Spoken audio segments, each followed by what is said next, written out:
L'arrivée de ma belle famille signait le début d'un rituel bien rodé, l'échange de cadeaux. Les petits, il n'y avait pas... Demande ta mère. Ça c'est pour maman. Ça, c'est la malachite. Hein. C'est très joli, j'aime trop. Oui, c'est très... Parce que c'est la malachite qui travaille, c'est pas brut. Ça sort de mine, c'est le travail ici comme ça. On forme les œufs, l'œuf là. L'œuf de la malachite. C'est ça. On met au salon comme décoration. C'est super beau. On va beaucoup aimer, merci beaucoup. Pierre de lave, non. Volcan. Pierre La lave de volcan. La lave de volcan travaillé. On a formé les perles. Oh. Vraiment très bien.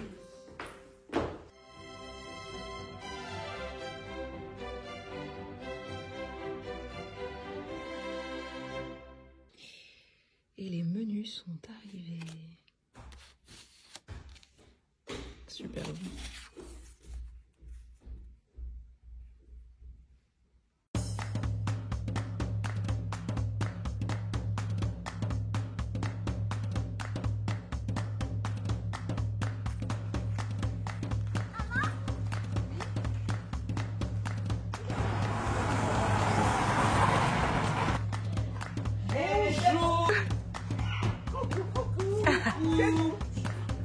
C'est la première partie, non, c'est la deuxième partie qui arrive.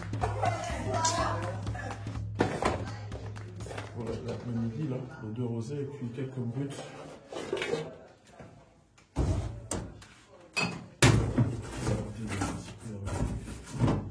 pense que ça devrait aller. Nice. Ah ouais, si... Qui a la vaisselle? Cynthia, la décoratrice. Oui. La décoratrice qui s'occupe de la vaisselle. Oui. Cynthia. Ouais, Cynthia. Elle est en train de mettre les tables là. Ouais, elle est en train de mettre la table.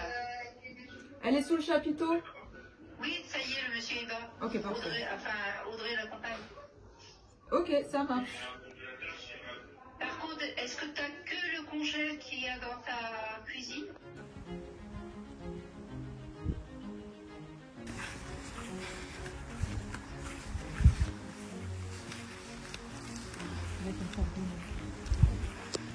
Incroyable, c'est super beau. C'est joli. C'est immense. Hein. Quand t'es à l'extérieur, on dirait pas. Ouais. Incroyable. Bonjour.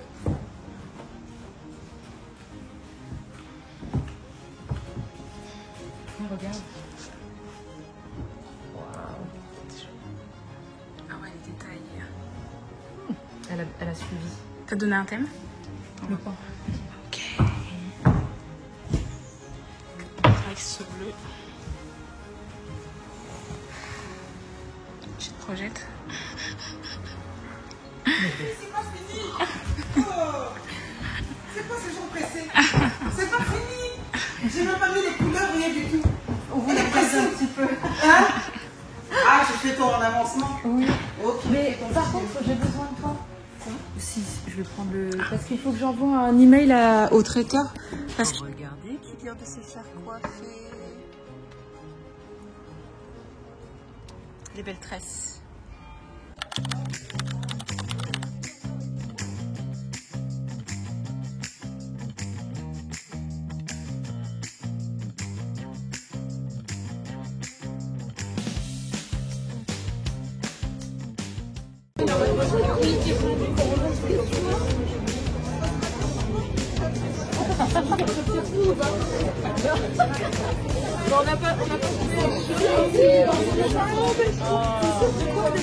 Je partage ma barbe à papa ce soir. Je suis d'humeur généreuse. Allez. Ouais. Je n'ai plus de place. Ah, plus de place. GG. Je partage. Non, t'en prends.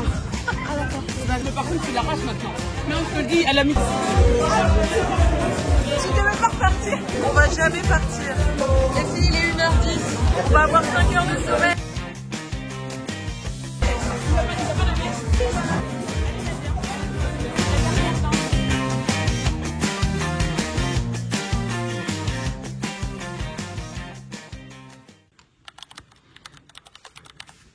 le grand jour. Il est 8h30 d'ici 2h30. Je vais renouveler mes vœux. Et comme dans tout grand préparatif, il y a des courses de dernière minute. Mamie, où est-ce que je peux payer chez ta robe? Tu peux mettre dans mon bureau? Dans ton bureau? Je mets tout dans le bureau? Oui, tu peux prendre un... On va aller dans le salon, il y a le pasteur qui est là. C'est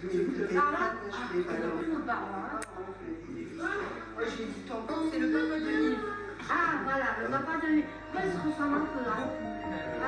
Allez.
L'un des premiers livres d'étiquette que j'ai dévoré au début de mon cheminement vers l'élégance, c'est Bluffer's Guide to Entertaining de William Hanson, connu dans le monde de l'étiquette comme étant le leader du domaine en Angleterre.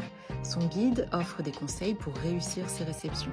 Je continue d'appliquer ce que j'ai appris dans ce livre. Cette garden party ne pouvait donc pas être exemptée.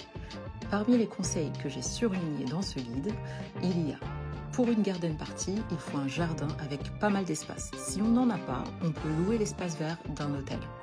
Le dress code est smart casual ou chic décontracté. J'ai spécifiquement demandé à mes invités de se mettre en blanc ou en beige. La durée d'une garden party est de 2 à 3 heures. Et ne jamais manquer ni de nourriture ni de boisson. Il faut compter environ 6 à 8 pièces de petits fours par personne pour être juste bien.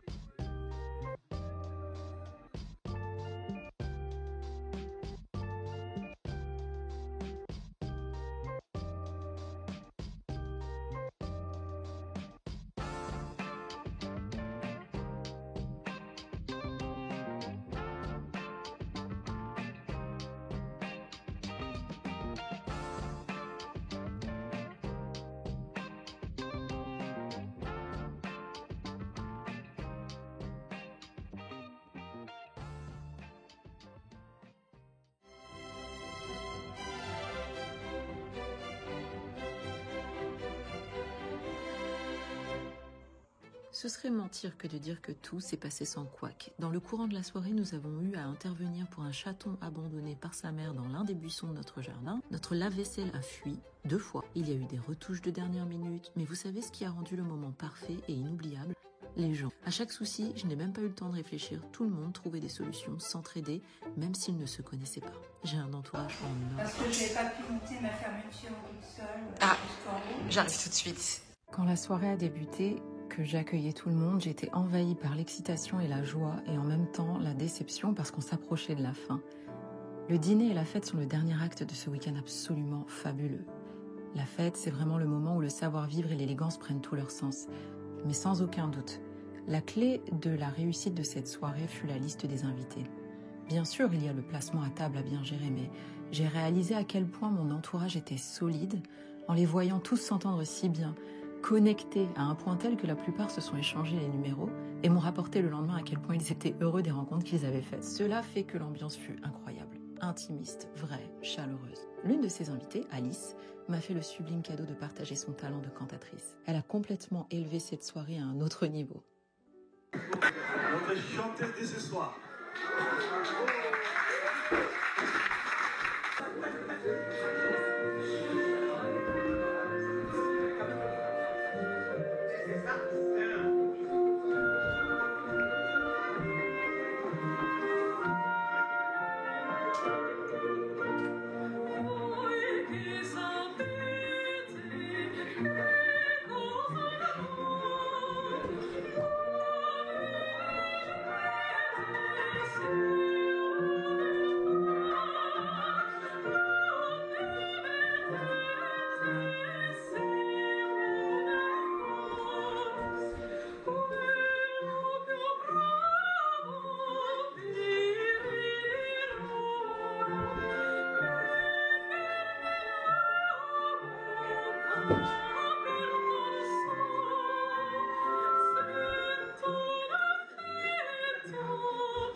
Mesdames et messieurs,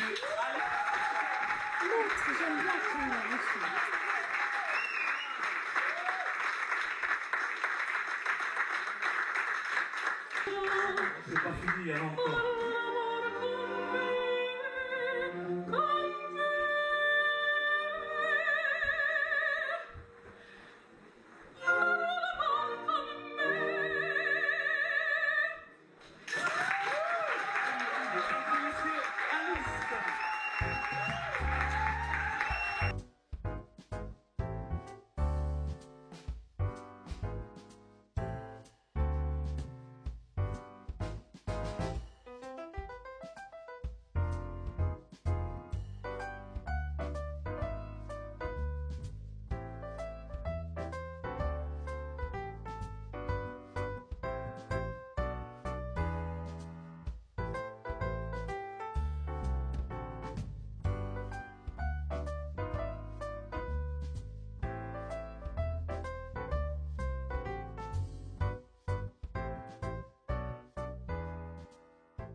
Ah, la première danse, un petit moment à deux hors du temps.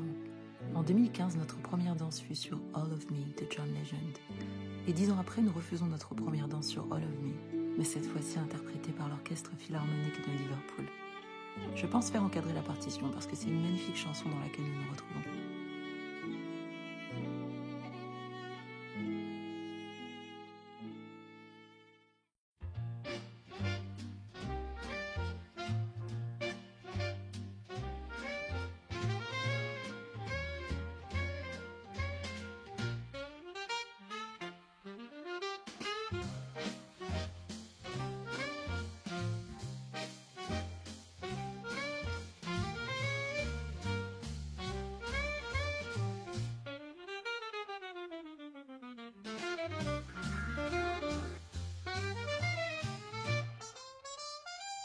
Ça, ce sont mes sœurs en rouge audrey, en noir Sarah. Je voulais rentrer dans des descriptions détaillées pour expliquer pourquoi je les aime, mais en regardant ces images, je sais que vous savez que mon enfance fut heureuse.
Je ne prétends pas être une experte des relations, d'accord? Cela dit, à l'occasion des 10 ans, pourquoi pas partager quelques conseils pour les jeunes filles célibataires qui cherchent à s'engager et pour celles qui sont engagées. Sachez que ce que je m'apprête à partager est vraiment teinté de mon expérience, de ce que j'ai appris, de mon opinion, de ma perception, d'accord? Je ne suis pas du tout une experte en couple.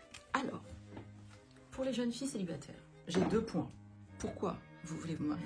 C'est essentiel de se marier pour les bonnes raisons, parce qu'il y a des bonnes et des mauvaises raisons. Et les mauvaises raisons sont si vous avez la pression. Si cette pression ressemble à « Mon Dieu, j'ai 30 ans, je suis toujours pas mariée. Mon Dieu, mes copines sont toutes mariées et pas moi. J'ai envie de porter la robe blanche et de faire cette cérémonie. » Attention, le mariage, ce n'est pas uniquement la cérémonie et après ça s'arrête, c'est fini. Le mariage, c'est le début de quelque chose d'extrêmement grand, de long, de parfois compliqué et de pas forcément facile. D'accord? Quand vous vous mariez, cette cérémonie, c'est pas quelque chose de scellé et puis après c'est terminé, on ne fait plus aucun effort. Le mariage, ce n'est que le début. Quand je parle du mariage, je parle de la cérémonie du mariage, s'engager. Ce n'est que le début d'un long chemin de découverte. De bonnes et parfois de mauvaises découvertes. Asseyez-vous et soyez sincère avec vous-même. Est-ce que je le fais pour de bonnes raisons? Est-ce que je comprends que le mariage n'est pas là pour me rendre heureuse moi, mais parce que c'est une institution qui est sacrée pour ceux qui sont croyants, qui sert à nous élever l'un et l'autre. Donc, lorsque vous rentrez dans le mariage, vous êtes supposés vous édifier l'un et l'autre. Et ça ne se fait pas de la manière la plus facile. Une autre mauvaise raison, parce qu'on est malheureuse et qu'on se dit « si je suis mariée, je serai plus heureuse ». Si vous pensez que le mariage va résoudre vos problèmes financiers, vous allez fuir une certaine situation, par exemple, vous n'aimez plus vivre chez vos parents, donc vous vous dites je vais me marier, comme ça ils vont me laisser tranquille, mauvaise raison. Si c'est parce que vous avez un certain mal-être en vous et que vous dites le mariage va me rendre heureux, quelqu'un va me rendre heureux, c'est une lourde responsabilité que de laisser son bonheur à soi sur les épaules de quelqu'un d'autre.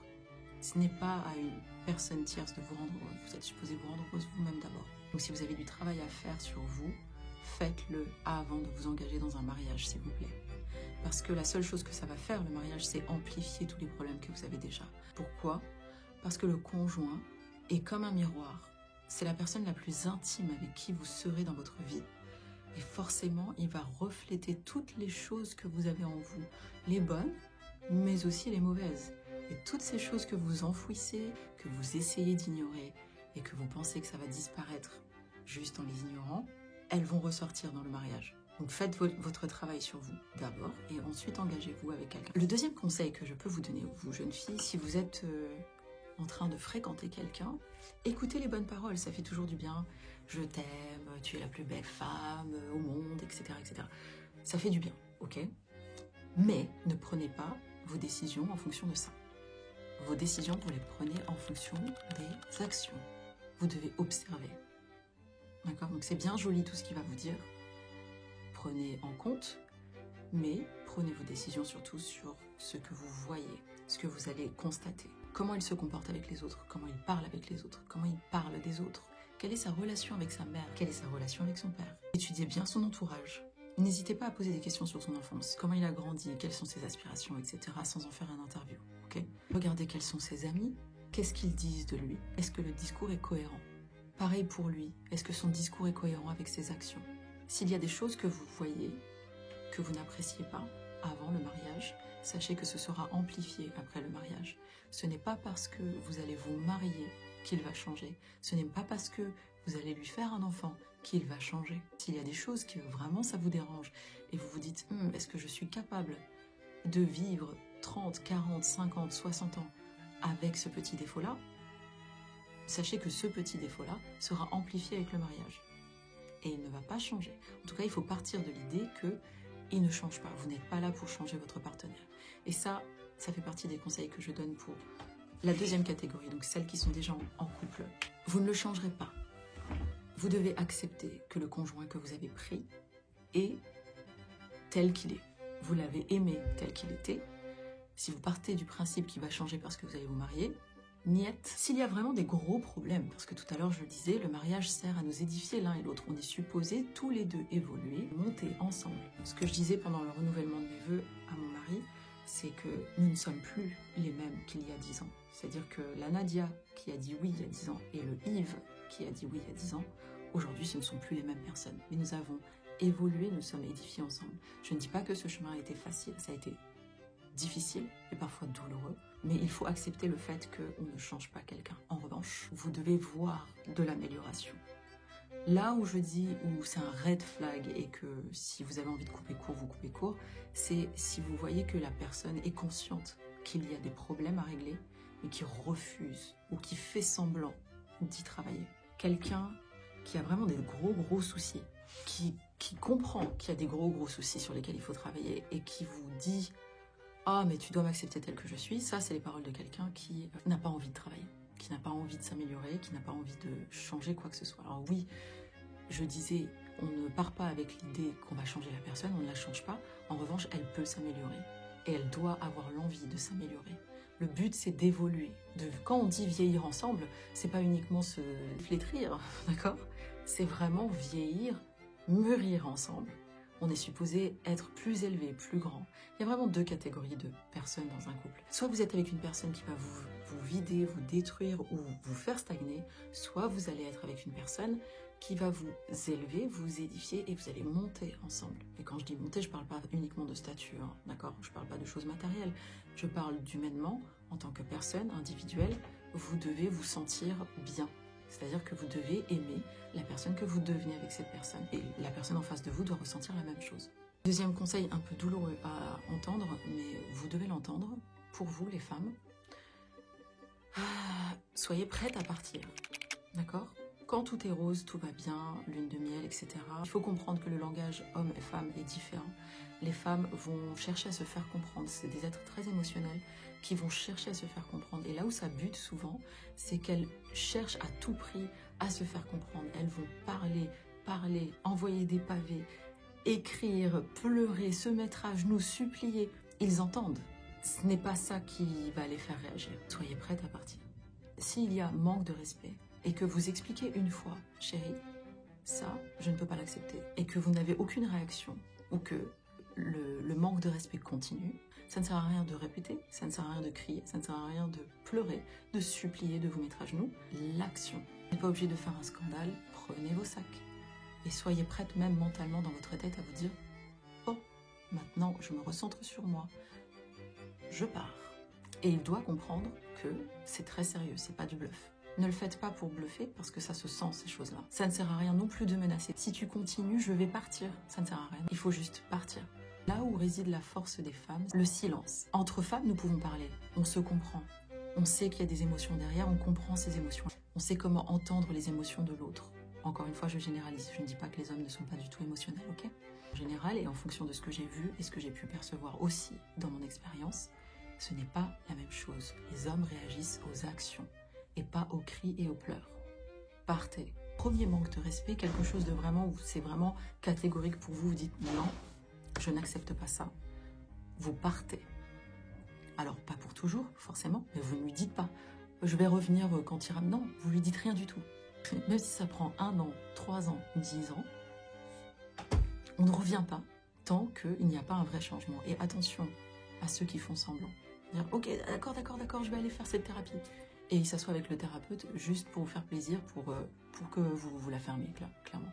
Vous devez sentir qu'il y a une vraie prise de conscience, qu'il y a un vrai désir de changer, que la personne s'est vraiment dit en face, ok, là ça va pas du tout, je dois faire quelque chose, et la personne fait quelque chose. Donc il y a un équilibre. Oui, vous ne changerez pas la personne, mais vous n'êtes pas obligé d'accepter tout. Autre point très important, votre conjoint, ne lui parlez jamais, jamais comme si c'était votre ennemi.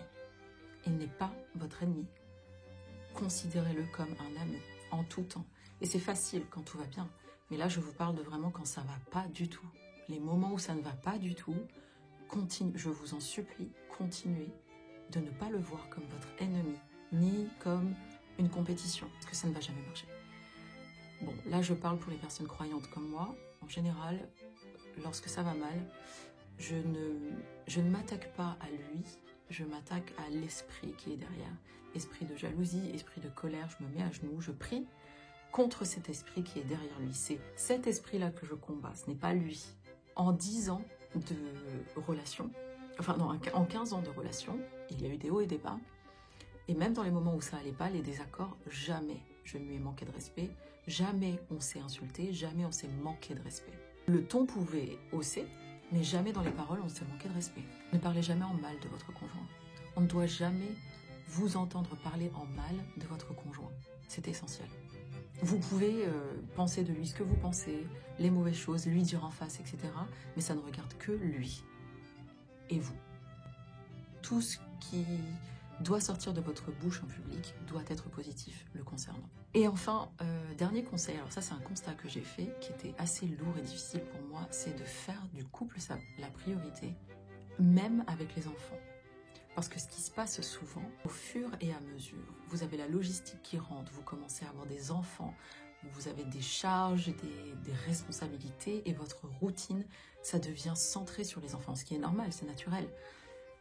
Mais le couple s'éloigne petit à petit de manière très insidieuse. Un jour, vous vous réveillez et vous ne faites que parler de factures, d'enfants, logistique, et vous n'êtes plus un couple. Vous êtes coparents des colocataires, des gens qui payent des factures ensemble.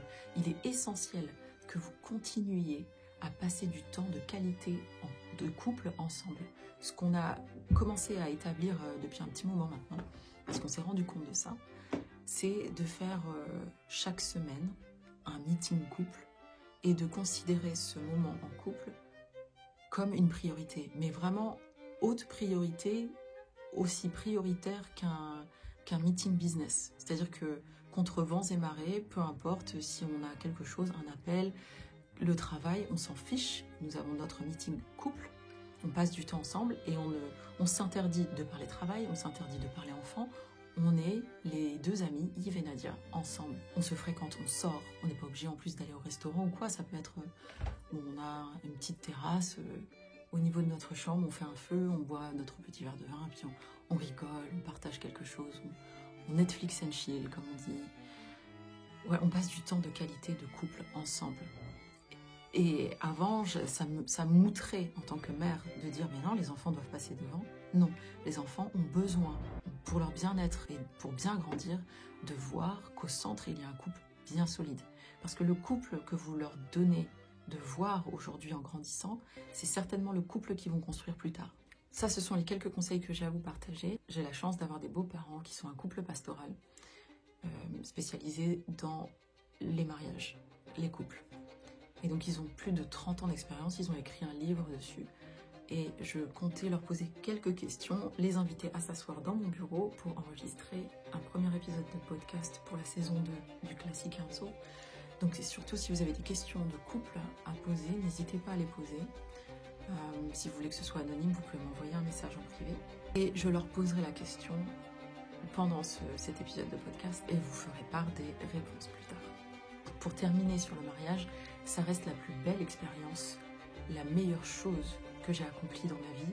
Et là, je suis très heureuse d'avoir renouvelé mes vœux et de repartir encore sur des années de développement avec cet être cher qui est mon meilleur ami, mon frère en Christ, le meilleur père que je pouvais espérer avoir et un excellent époux.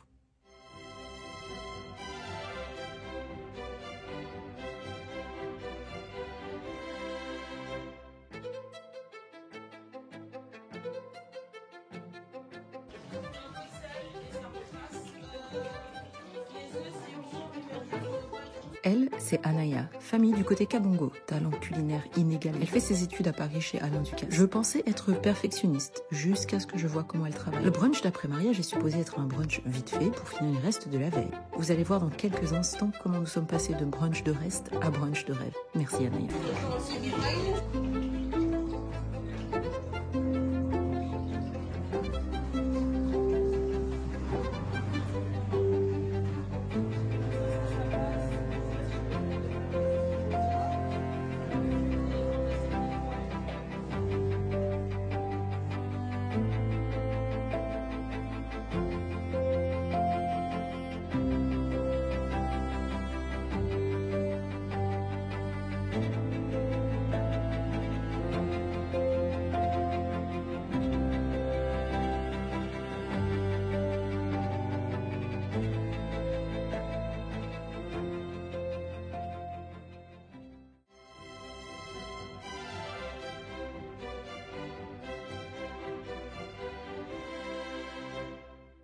La fête est finie, mais les vacances continuent. Une bonne partie de la famille est repartie et une autre partie de la famille est toujours là.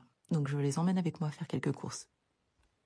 Alors, Emmaüs, c'est l'un de mes endroits préférés parce que je peux trouver des pépites pour pas cher.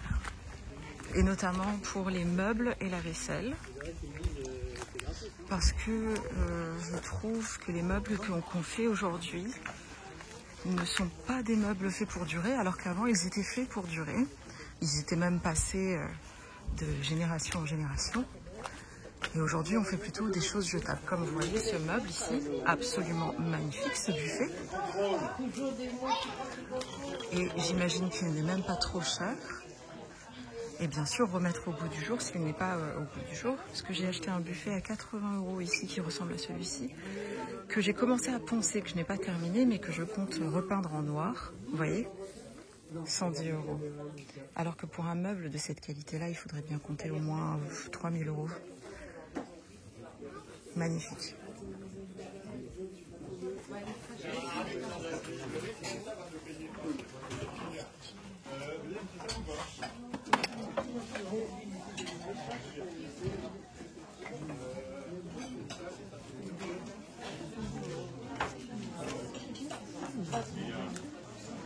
Vous trouvez votre bonheur?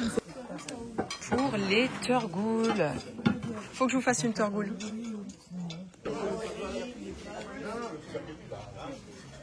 Des porte-couteaux.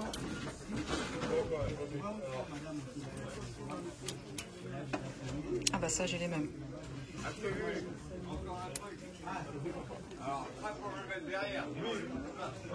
Shalom shalom.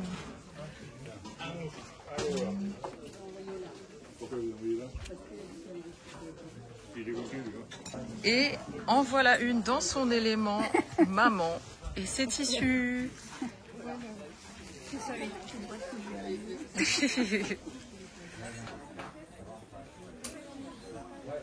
Et l'un de mes endroits préférés.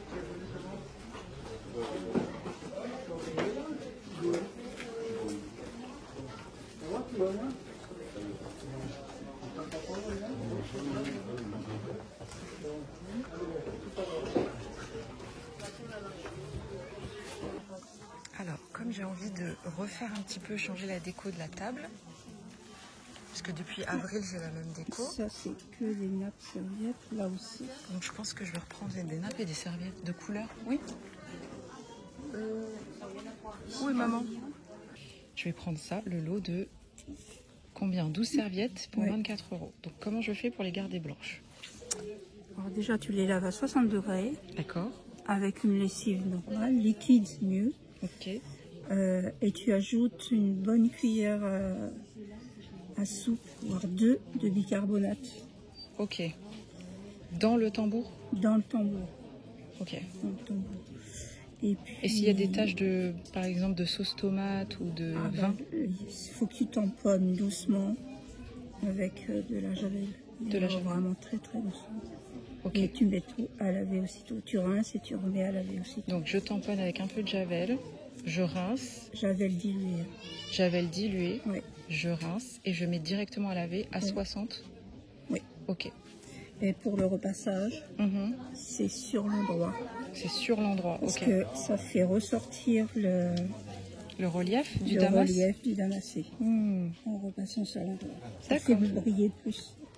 Parfait, merci, les conseils de blanchisseuse professionnelle. Et donc, me voilà de retour d'Emmaüs. Et voici tout ce que j'ai pu avoir pour environ 74 €. Oui, c'est ça, 74 €. Ce magnifique ouvre-courrier, un ouvre-lettre, qui m'a coûté 2 €. Le miroir, 30 €. En excellent état. Vous voyez le contour. Des rebouches-bouteilles, parce que je ne sais jamais refermer les bouteilles avec les bouchons de liège originaux. Donc, et puis c'est beaucoup plus joli. J'en ai pris quelques-uns. Les serviettes de table que vous avez vues, donc elles sont grandes, ce sont bien des serviettes de table, les plus petites étant des serviettes à thé. Et puis quelques bouquins très intéressants. Donc j'ai pris celui-ci, 200 Royal, un roman. Alors Anna Karenina de Tolstoï, grand classique qui me bouleverse à chaque fois, mais je ne me lasse pas de le lire. Donc je vais relire. Et puis, alors ça c'était dans les sections, alors ça c'est dans la section sociologie que je l'ai trouvé. La jalousie dans tous ses états. Et qu'est-ce qui m'avait intéressé là-dedans? De la jalousie comique à la jalousie drame, des petites mesquineries aux crimes passionnels, on vit au quotidien avec ce fléau. Il se glisse dans nos amours, saccage nos amitiés, compromet nos carrières. Il peut aussi aider, pousser les plus timides, libérer les coincés. Bénéfique ou non, la jalousie est là, etc. etc. Et je me suis dit, ce serait pas mal intéressant d'un point de vue sociologique à étudier. Ensuite, j'ai trouvé ceci. Ça, c'était dans le coin religion, le livre de piété de la jeune fille.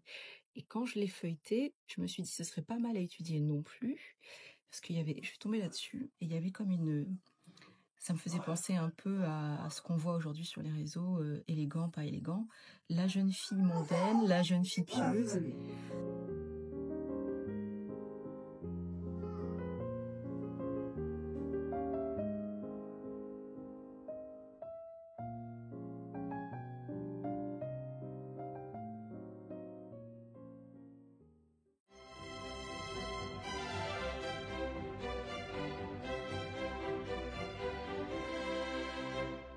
Il me reste une semaine de vacances, normalement, avant de reprendre toutes mes activités.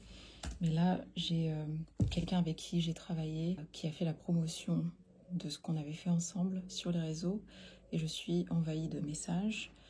Et donc là, je ne peux plus complètement ignorer les messages et les mettre en attente pour encore une semaine. Il faut que donc je fais un petit peu une entorse au principe de base qui était de rester en vacances. Donc bon, c'est pas grave.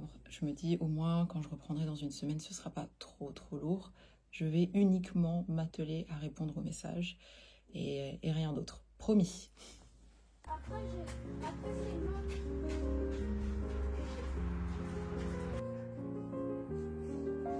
Show me a happy dance, Lulu.